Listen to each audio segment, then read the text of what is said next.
A placa oclusal aqui, ela pode ser confeccionada na arcada superior ou na arcada inferior.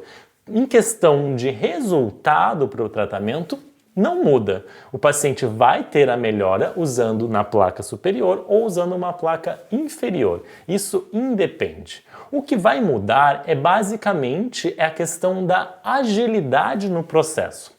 Ajustar uma placa inferior é muito mais trabalhoso. A gente exige muito mais dedicação, exige muito mais tempo de trabalho, tempo de consulta, e às vezes no seu consultório você não quer perder esse tempo ajustando placas oclusais inferiores.